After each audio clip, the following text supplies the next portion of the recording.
Best moral stories. సూరిపాలెం అనే గ్రామంలో పైడిరాజు అనే ఓ కుర్రవాడు ఉండేవాడు. చిన్నప్పుడే తండ్రి చనిపోవడంతో అతని తల్లి రాములమ్మ పైడిరాజుని కష్టపడి పెంచింది. స్తోమత లేకపోయినా సరే అతన్ని చదివించింది. కాని అతనికి మాత్రం చదువు అబ్బేది కాదు. పరీక్షల్లో తప్పుతూ ఉండేవాడు. ఓ రోజు రాములమ్మ, ఏరా రాజు, ఈ ఏడాదైనా మంచిగా పై తరగతికి వెళ్తావా? ఏమో అమ్మా, కష్టమే. రే, ఏంట్రా అలా మాట్లాడుతున్నావు? మీ నాన్నగారు లేకపోయేసరికి నువ్వైనా మంచిగా చదువుకొని ఉద్యోగం తెచ్చుకొని కుటుంబాన్ని పోషిస్తావనుకున్నా. మరి నన్నేం చేయమంటావమ్మా? నాకు చదువు రావడం లేదు.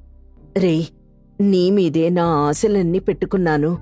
నువ్వా ఆటలాపి చదువు మీద శ్రద్ధ పెట్టు అని అతన్ని మందలించి పనికి వెళ్ళిపోతుంది.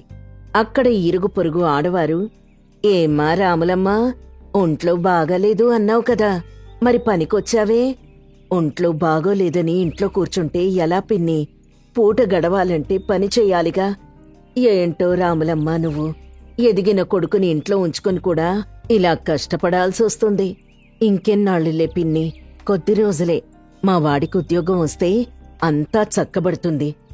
ఈ లోపల మరో ఆవిడ ఇలా అంది, ఈ మాట 3 ఏళ్లుగా చెప్తూనే ఉన్నావు. వాడు మాత్రం బలాదూరుగా రోడ్ల మీద తిరుగుతూనే ఉన్నాడు. ఏంటమ్మా నువ్వనేది? అవును మరి, నీ కొడుకో గుంపునేసుకొని బయట తిరగడం మా ఆయన చూశాట. మాకెందుకులే అని పట్టించుకోలేదు అని చెప్పి అక్కడ్నించి వెళ్ళిపోతుంది. దీంతో రాములమ్మ మనసు బాధపడుతుంది. ఇంటికొచ్చి వెంటనే కొడుకుని ఈ విషయం గురించి అడుగుతుంది. రేయ్ రాజు, నిజం చెప్పు, నువ్వు రోజు కళాశాలకు వెళ్తున్నావా లేదా? వెళ్తున్నానమ్మా. మీ నాన్న మీద ఒట్టేసి చెప్పు, నిజంగా వెళ్తున్నావా? అనగానే పైడిరాజు నిశ్శబ్దంగా నించుంటాడు. రాములమ్మకు విషయం అర్థమైపోతుంది. అప్పుడు ఆమె బాధతో, ఒరేయ్, నేను నీకేం తక్కువ చేశాను చెప్పు? ఎందుకిలా కళాశాల మానేసి రోడ్ల మీద తిరుగుతున్నావు? అమ్మా, నాకు చదవడం ఇష్టం లేదు. నా వల్ల కాదు. చదువుకోకపోతే నాలా కూలి పని చేసుకోవాల్సి వస్తుందిరా. మా అయ్య కదూ, నా మాట వినరా? డబ్బులు కావాలంటే చదువుకోవడం, కూలీ పనిచేయడం మాత్రమే కాదమ్మా, వ్యాపారం కూడా చెయ్యొచ్చు. నువ్వు లేనిపోని విషయాలు చెప్పకుండా ఉదయాన్నే లేచి కళాశాలకు వెళ్ళు అని హెచ్చరించి వెళ్ళిపోతుంది. ఆ మరుసటి రోజు ఉదయం పైడిరాజు మరోసారి రాములమ్మతో మాట్లాడ్డానికి ప్రయత్నిస్తాడు. అమ్మా, నేను చెప్పేది వినమ్మా. చదువు అందరికీ అబ్బదు. అక్కడ పెట్టుబడి పెట్టి వృధా చేసుకోవడం కంటే వ్యాపారంలో పెడితే మనకే లాభం వస్తుంది కదా. నిజమేరా, కాని చదువు మనిషికి చాలా అవసరంరా. మనిషి బ్రతకాలంటే చదువు ఒక్కటే ఉంటే సరిపోదమ్మా, తెలివితేటలు కూడా ఉండాలి. అవి నా దగ్గర బోలెడున్నాయి. అందుకే నేను వ్యాపారం చేద్దామని అనుకుంటున్నాను. కాని నా దగ్గర అంత డబ్బు లేదు కదరా. వ్యాపారం అంటే చాలా కష్టం, చాలా పెట్టుబడి అవసరం కదా. అమ్మా, మనం మన రామయ్య బాబాయ్ దగ్గర అప్పు తీసుకుందామమ్మా. వ్యాపారంలో లాభం రాగానే ఆ అప్పు తీర్చేద్దాం. సరే, ఇంతకీ అదేం వ్యాపారం? గొర్రెల వ్యాపారం చేద్దామని అనుకుంటున్నానమ్మా. చిన్నప్పటినుంచి ఊర్లో చూస్తూనే ఉన్నాను కదా. అదైతే నేను చాలా బాగా చేయగలను. నిజంగా చేస్తావా? అవునమ్మా, నన్ను నమ్ము, నేను మంచిగా వ్యాపారం చేస్తాను అని చెప్పి రామయ్య దగ్గరికి అప్పు కోసం వెళ్తాడు. అక్కడ రామయ్యతో రాములమ్మ ఇలా అంటుంది. అయ్యా, మేమొక పని కోసం వచ్చాం. ఏంటి రాములమ్మ, ఎన్నడూ లేంది నా దగ్గరకొచ్చావు? ఏమైనా ఇబ్బందొచ్చిందా? అదేం లేదయ్యా, కాని రాజు ఒక వ్యాపారం చేయాలంటున్నాడు. అందుకు కొంత సాయం కావాలి. అవునా? ఇంత చిన్న వయసులో వ్యాపారం అంటే కష్టమే. వ్యాపారానికి చాలా అనుభవం కావాలి. లేదు బాబాయ్, నాకు చాలా తెలివితేటలున్నాయి. నేను చిన్నప్పటి నుంచి గమనిస్తూనే ఉన్నాను. సరేరా, నీ ఇష్టం. కాని నా డబ్బు మాత్రం నాకు సరైన సమయంలో ఇచ్చి తీరాల్సిందే. ముందే చెప్తున్నా. ఇస్తాను బాబాయ్, ఒక 2 నెలలు సమయం ఇవ్వు. సరే, 2 నెలలే కదా. ఇంకా అంతకంటే సమయం దాటిపోతే విషయం వేరేలా ఉంటుంది. జాగ్రత్త మరి. అయ్యా, ఖచ్చితంగా ఇచ్చేస్తామయ్యా అని అంటుంది రాములమ్మ. అతనిచ్చిన డబ్బు తీసుకుని ఇద్దరూ ఇంటికి వెళ్ళిపోతారు. ఆ డబ్బుతో కొన్ని గొర్రెలను కొంటాడు. కొద్ది రోజులు వాటిని మంచిగా మేపుతూ ఉంటారు. అలా ఓ రోజు రాములమ్మ పైడిరాజుతో, ఎరా, గొర్రెలు బాగానే ఉన్నాయా? ఆ బాగానే ఉన్నాయమ్మా. నేను నా స్నేహితుడు సోము కలిసి వీటిని మంచిగా చూసుకుంటున్నాం. సరే, ఇప్పుడు వాటితో ఏం చేద్దామని? సోము చెప్పాడమ్మా, వచ్చే నెల పక్కూర్లో సంత పెడుతున్నారట. పట్నం వారొచ్చి గొర్రెల్ని కొనుక్కుంటారట. అందుకే మన గొర్రెలకు కాస్త ఎక్కువ ధర చెప్తే మనకి లాభం వస్తుందటమ్మా. అవునా? సరేరా అయితే, ఆ దేవుడి దయవలన అంతా బాగా జరిగితే చాలు అని చెప్పి వెళ్ళిపోతుంది. రోజులు గడుస్తాయి. ఓ రోజు ఉన్నట్టుండి ఓ 2 గొర్రెలకు జబ్బు చేస్తుంది. ఇది రాములమ్మ గమనిస్తుంది. రే రాజు, ఇలా రారా, ఈ 2 గొర్రెల్ని చూడు. ఏంటమ్మా, ఏమైంది? ఎందుకలా పిలుస్తున్నావు? రే, ఈ 2 గొర్రెల ఒంటి నిండా ఏవో మచ్చలొచ్చాయిరా. నాకెందుకో కంగారుగా ఉంది. నువ్వు కంగారు పడకమ్మా, ఏం కాదు. పురుగులు కుట్టుంటాయేమో, అంతే. లేదురా, నాకేదో భయంగా ఉంది. ముందు వీటిని మందలో నుంచి బయటికి తీసుకొచ్చి కట్టేయ్. సరే అమ్మా, నేను చూసుకుంటానులే, నువ్వెళ్ళు అని ఆమెను పంపించేసి వాటిని తీసుకుని బయట కట్టేస్తాడు. వాటికి తనకు తెలిసిన ఆకువైద్యం చేస్తాడు. కాని ఫలితం ఉండదు. అమ్మా, వాటికి పసరు రాశాను కానీ ఇంకా అలానే ఉందమ్మా. రే, నువ్వెళ్ళి ఎవరినైనా పెద్దోళ్ళని పిలుచుకుని రారా సరే అమ్మా, నువ్వు వాటిని చూసుకో, నేనిప్పుడే వచ్చేస్తాను అని రాజు వెళ్తాడు. కాని రాజు తిరిగొచ్చేలోపే ఆ 2 గొర్రెలు చనిపోతాయి. రాములమ్మ రాజు వచ్చేసరికి దిగాలుగా కూర్చొనుంటుంది. అయిపోయిందిరా, అంతా అయిపోయింది. ఈ 2 గొర్రెలు చనిపోయాయి. ఇప్పుడు మనకు నష్టం వచ్చినట్టేనేమోరా. అయ్యో, చనిపోయాయా? అవునరా, అందుకే అనుభవం లేని వ్యాపారం చేయకూడదు అని చెప్పాను. విన్నావా నా మాట? ఇప్పుడు చూడేమైందో. మిగిలిన గొర్రెలున్నాయి కదమ్మా, నేను చూసుకుంటానులే. ఏం చూసుకుంటావో ఏమో, నాకేం అర్థం కావడం లేదు. నాకు మిగిలిన వాటి గురించి కూడా దిగులుగా ఉంది అని బాధతో అక్కడ్నించి వెళ్ళిపోతుంది. ఇక రాజు ఈ విషయాన్ని తన స్నేహితుడు సోముకి చెప్తాడు. అయ్యో, ఎంత పని జరిగిందిరా. మరి మిగిలిన గొర్రెలు? వాటిని విడిగా కట్టేశాన్రా. వాటినలా వదిలేయకూడదురా. నువ్వు వాటి మీద మచ్చలు వచ్చినప్పుడే నాకు చెప్పుండాల్సింది. మా మావయ్య పశువుల జబ్బులకు మందులిస్తూ ఉంటాడు. ముందక్కడికి వెళ్దాం పదా అని రాజుని తన మామయ్య దగ్గరికి తీసుకుని వెళ్తాడు సోము. అప్పుడు సోము మామ, అయ్యో, అన్యాయంగా 2 గొర్రెలు చనిపోయాయా? అవునండి. వాటికి పసరు వైద్యం పనికిరాదు బాబు. సరే, మిగిలిన గొర్రెలనైనా కాపాడుకో. ఈ గుళికలు తీసుకువెళ్లి నీళ్లలో కలిపి వాటికి పెట్టు. అప్పుడు మిగిలిన వాటికి ఏం కాదు కదా బాబాయ్? ఏమీ కాదురా. ఈసారి ఎప్పుడైనా ఇలాంటి ఇబ్బంది కలిగితే వెంటనే వాటిని నా దగ్గరికి తీసుకునిరా. సరే బాబాయ్ అని చెప్పి వాటిని తీసుకుని వెళ్లి అతను చెప్పినట్టు చేస్తాడు. ఓ 4 రోజుల్లో అంతా బాగైపోతుంది. అమ్మా, గొర్రెలన్నీ చాలా ఆరోగ్యంగా ఉన్నాయి. నేను వాటిని వచ్చే వారమే సంతలో బేరం పెడదాం అనుకుంటున్నాను.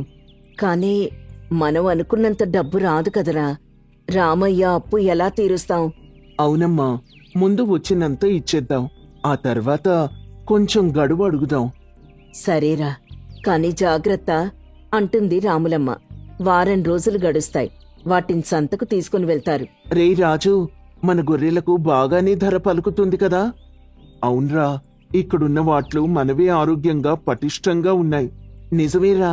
సరే, ఎవరన్నా వస్తారేమో చూద్దాం. మనమే వాళ్ళ దగ్గరికి వెళ్ళి చెప్దాంరా.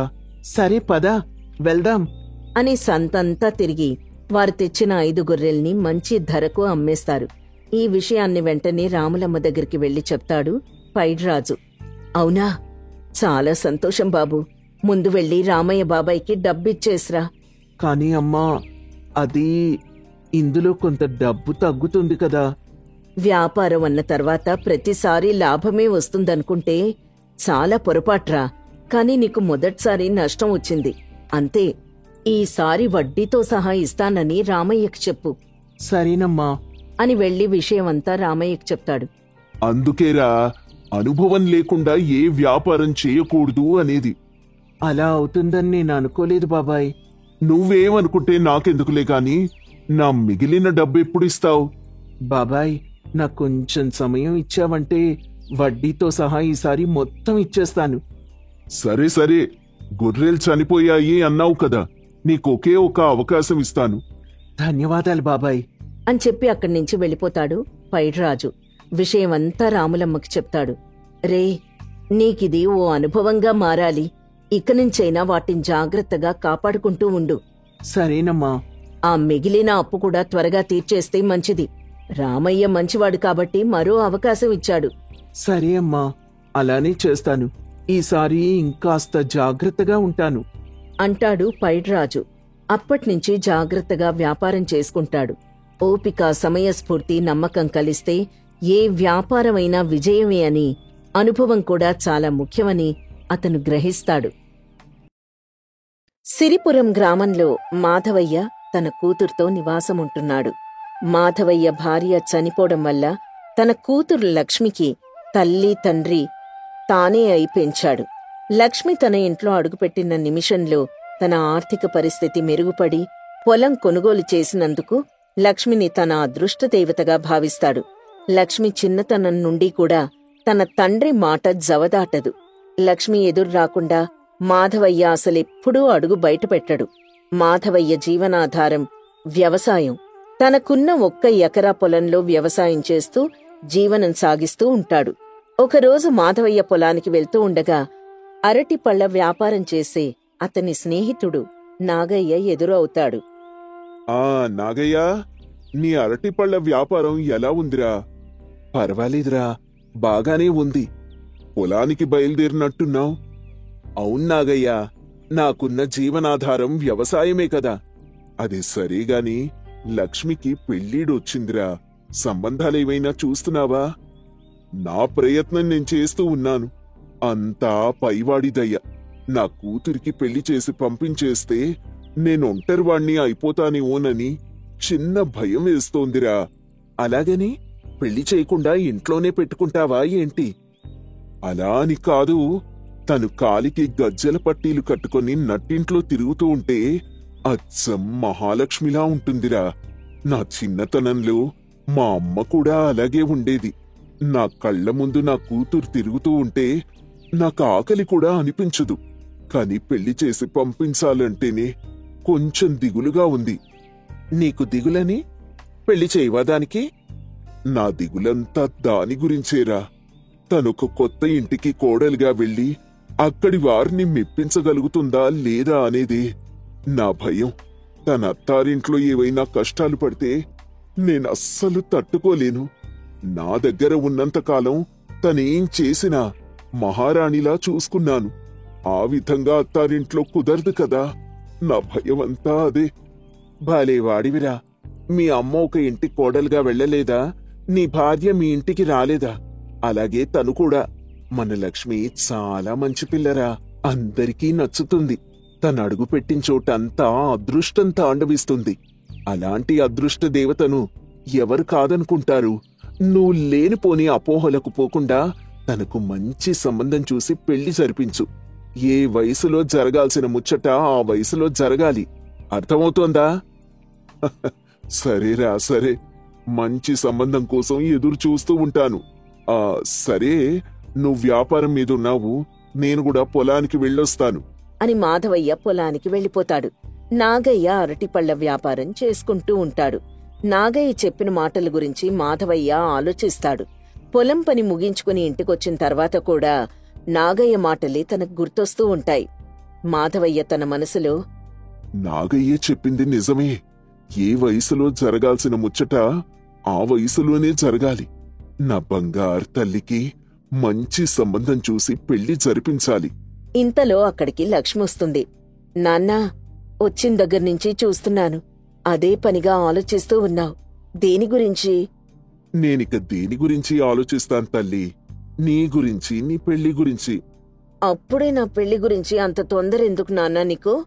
అది కాదు తల్లి. మీ అమ్మగాని ఉండుంటే ఈ పాటికి చాలా హడావిడి చేసుండేది. తల్లి లేని పిల్లవు. నిన్నొక మంచి కుటుంబానికి కోడలిగా పంపిస్తే గాని నా బాధ్యత తీరదు. నువ్వెళ్ళే చోట అన్నీ అనుకూలంగా ఉండేలా మంచి సంబంధం కోసం ఎదురుచూస్తున్నాను. ఒక తండ్రిగా నిన్ను పెంచి పెద్ద చేసి అత్తవారింటికి పంపిస్తేనే నా బాధ్యత తీరుతుంది. తండ్రి అన్న బంధానికి న్యాయం చేసిన వాణ్ణవుతాను. నా పెళ్లి సంగతి సరేగాని ముందు భోంచేద్దురు రండి అని లక్ష్మి తన తండ్రిని భోజనానికి తీసుకుని వెళ్తుంది. మరుసటి రోజు ఉదయం యథావిధిగా లక్ష్మి ఎదురు వస్తూ ఉండగా మాధవయ్య పొలానికి బయలుదేరి వెళ్తూ ఉంటాడు. దారి మధ్యలో పెళ్ళిళ్ల పేరయ్య ఎదురు వచ్చి, మాధవయ్య, నీ కూతురికి మంచి సంబంధం చూడమని చెప్పావు కదా, అలాంటిదే ఒక అద్భుతమైన సంబంధం వచ్చింది. పిల్లవాడు చక్కగా ఉన్నాడు. అత్తమామలు కూడా చాలా మంచివారు. వారిది ఊర్లోనే గొప్ప కుటుంబం. మంచి పరువు ప్రతిష్టలు కలిగిన కుటుంబం. పిల్ల లక్షణంగా ఉంటే చాలు అంటున్నారు. వెంటనే నాకు మన లక్ష్మి గుర్తుకొచ్చింది. నువ్వేమంటావు మరి? అంత పెద్ద కుటుంబం కలిగిన వాళ్ళు మా లక్ష్మిని చేసుకుంటారంటారా? వాళ్ళకి కావలసింది కట్న కానుకలు కాదయ్యా. అసలు వాళ్ళు డబ్బు గురించే పట్టించుకోరు అనుకో. పిల్ల లక్షణంగా ఉండి వారి కుటుంబ పరువును కాపాడేదిగా ఉండాలని వాళ్ళు కోరుకుంటున్నారు. పైగా వాళ్ళకొక్కడే కొడుకు. పెళ్లి తర్వాత ఇంటి బాధ్యత పూర్తిగా కోడలి చేతికి అప్పగించి అత్తమామలు పుణ్యక్షేత్రాలు మొత్తం తిరిగొద్దామని భావిస్తున్నారు. అటువంటి మంచి కుటుంబంలోకి మన లక్ష్మి వెళ్లడం నిజంగా తన అదృష్టం. నా కూతురు నిజంగా అదృష్ట దేవతేనయ్యా. ఇలాంటి మంచి సంబంధం వెతుక్కుంటూ మా దగ్గరకొచ్చింది. ఇదంతా నా కూతురి అదృష్టం. మీరు సంబంధం మాట్లాడండి, పెళ్లి జరిపించేద్దాం. సరే, సంబంధం కుదిరించే బాధ్యత నాది. కాని వారి స్థాయికి తగ్గట్టుగా పెళ్లి మాత్రం ఘనంగా జరిపించు. అలా చేస్తే మెట్టినింట్లో నీ కూతురికి గౌరవం దక్కుతుంది.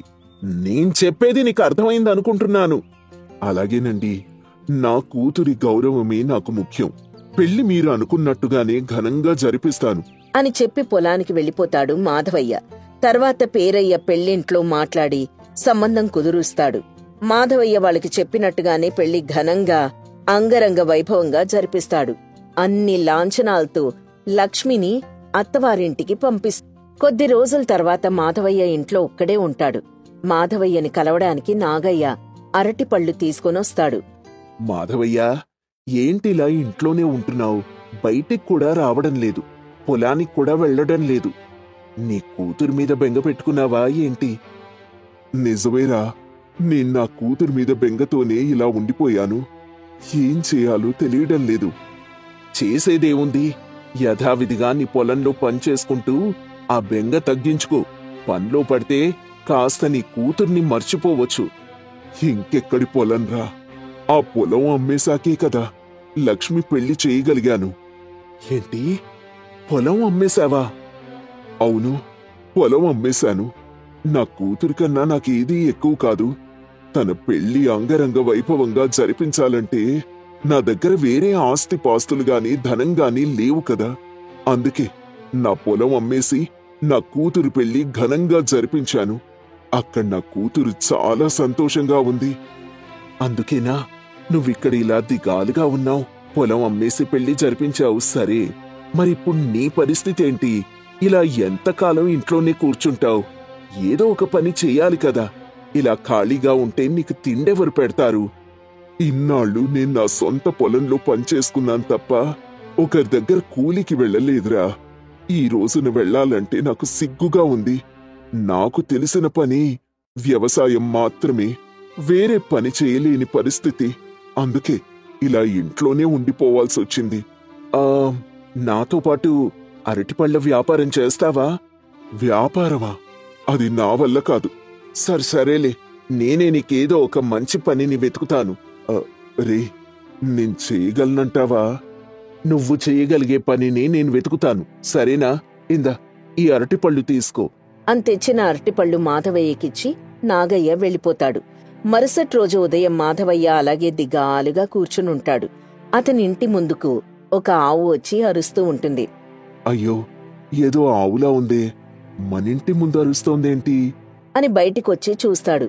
ఎదురుగా ఆవు ఆకలితో మాధవయ్య వైపు చూస్తూ ఉంటుంది. ఈ ఆవెవరిది అని అటూ ఇటూ చూసి చుట్టుపక్కల ఎవ్వరూ లేరని నిర్ధారించుకుని, ఎవరిదో, ఇక్కడికి ఎలా వచ్చిందో పాపం, ఆకలితో ఉన్నట్టుగా ఉంది అని నాగయ్య తెచ్చిచ్చిన అరటిపళ్ళని ఆవుకి పెడతాడు. ఆవు అరటిపళ్ళు తిని పక్కకి వెళ్ళిపోతుంది. మాధవయ్య ఇంట్లోకెళ్తాడు. మరుసటి రోజు నాగయ్య యథావిధిగా మాధవయ్యకు అరటిపళ్ళు తెచ్చిస్తాడు. కాసేపటి తర్వాత ఆవు ఇంటి ముందుకొచ్చి మళ్లీ అరుస్తుంది. అరే, ఈ ఆవు మళ్ళీ వచ్చిందే అని మళ్లీ అరటిపళ్ళు తెచ్చి పెడతాడు.